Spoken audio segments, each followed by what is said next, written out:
to remove the background. To zoom, you press Z, you can zoom out so you can see what you are doing. Back to go to your tool again, you keep tracing, but this is kind of stressful, but compared to the magic wand, you being a starter, I will advise you to use the magic wand, but you still have to master this because there are some pictures you will need to use this your process selection. You are using the magic selection, so you have to master this one. I'm showing you this process. You can see I'm on it. We have to be careful that you will not cut off the main object, so hold it off. You can see what I'm doing.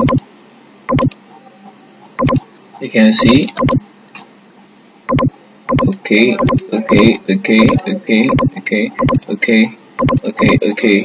Now you can just click out, press your minus so you know what you want to click. So click out, then double click, you deselect. You can see what I'm having, you deselect, so you can actually work on this place too. You can see I've already edited the background. This is somehow stressful, but you have to understand this process too. You can use the magic wand to do your quick tracing if you are too lazy, but don't be lazy.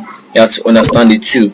You can see I can move it now. That means that I've already traced the important part of it. So if you want to save, you press Ctrl plus S to save, or you come here, you can say save and click on save, then you save your image, or Mr. Raphael.